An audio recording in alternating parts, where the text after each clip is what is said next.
There are battles in the Bible that make perfect sense. A strong army defeats a weak one. A brilliant commander outmaneuvers a foolish ruler. That's how history usually works. But every once in a while, a story slips through the cracks of logic. Something so unlikely, so mathematically impossible, that you can't help but stop and ask, how did that happen? The story I'm about to tell you is one of those moments. It's about a king who should have died on the battlefield, whose army should have been crushed in minutes, and whose kingdom should have been swallowed by a rival far more powerful. Yet somehow, he walked away victorious. And the most unsettling part, his win had almost nothing to do with him. To understand how bizarre this story really is, you need to picture the scene. The land is split in two. Two kingdoms, once united, now glare at each other across a border made of fear, pride, and old betrayal.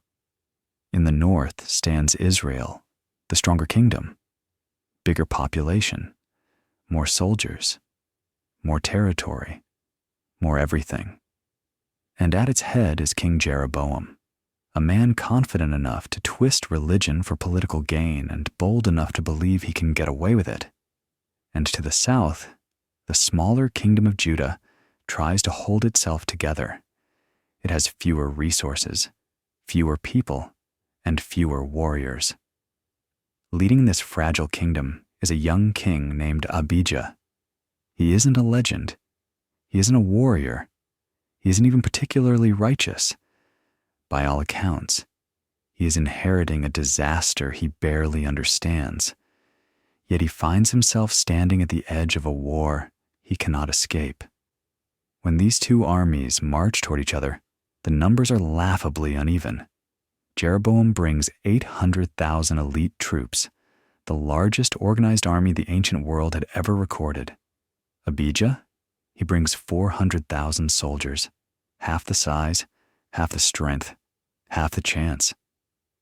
In human terms, this war is already over. Imagine the hopelessness. Imagine the weight on every soldier who looks out and sees wave after wave of armored men stretching so far that the dust from their marching rises like smoke. Everything you can measure says this is the end. But what happens next is the reason this story matters. As the two armies face each other on the battlefield of Mount Zemaraim, Abijah does something strange, borderline foolish. He steps forward. He doesn't hide behind shields or generals. He doesn't speak from a fortified wall. He climbs to the front, stands where every archer can see him, and begins to shout across the valley. It isn't a threat. It isn't a boast. It isn't even strategy. It's a speech, an appeal, really, laid out in full view of an enemy that outnumbers him 2-1. He reminds Jeroboam of something that once united both kingdoms, the covenant, the promise God made with David, the promise that Judah still honors, the priests they still trust, the worship they still protect. He points out what Jeroboam has done, how he built golden calves for political control, how he replaced the priesthood with his own creations, how he turned faith into a tool.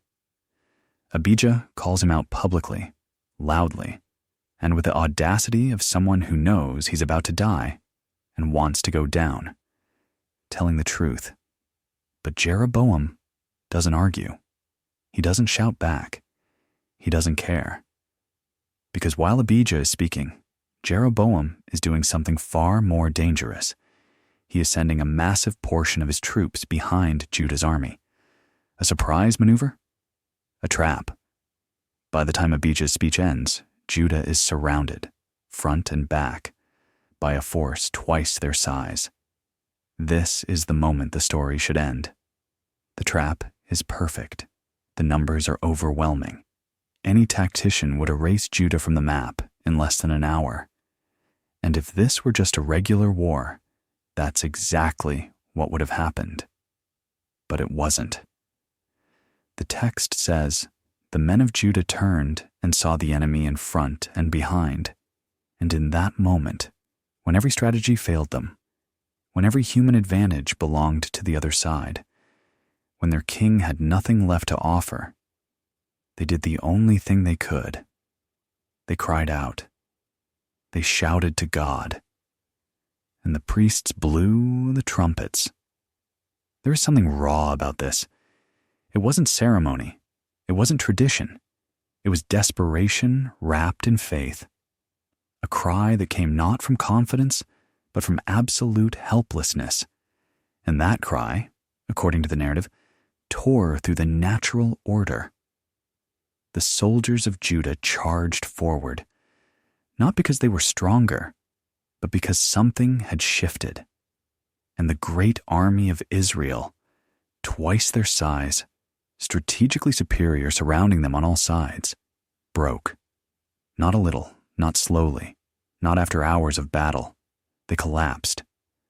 The text says Jeroboam's mighty army was struck, shattered, and chased away. 500,000 men fell, the largest single battlefield collapse recorded in the ancient world. And the smaller kingdom, outnumbered, surrounded, trapped, walked away victorious. A victory they should not have won. A war they should not have survived. But the strangest twist comes at the end. It says Jeroboam never recovered from that day. His power fractured. His leadership crumbled. His legacy ended in weakness. But Abijah, the king who only ruled 3 years, the king who had flaws, who lacked brilliance, who was outmatched in nearly every category, he walked away with more territory than he started with.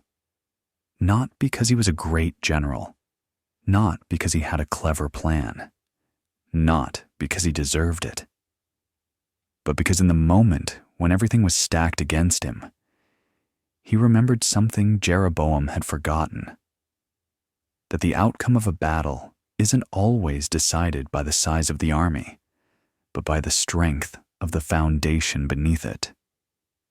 What makes this story so unsettling, so unforgettable, is that nothing about it fits the normal rules of warfare.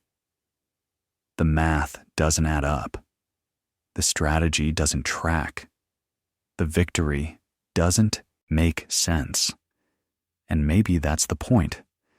Sometimes the most important victories aren't the ones we win by skill or strength or planning. Sometimes they're the ones we survive when every sign says we shouldn't. And sometimes the most dangerous opponent isn't the enemy in front of us, but the one behind us. The one we forgot was even there, until the moment the trap snaps shut. That's when the truth becomes clearest. That's when the foundation beneath our feet is revealed. That's when impossible victories, unexpected, undeserved, and undeniable, happen. Because the king who won a war he should have lost wasn't the strongest. He wasn't the smartest. He wasn't even remarkable. He was simply standing on the only thing Jeroboam had already abandoned. And that made all the difference.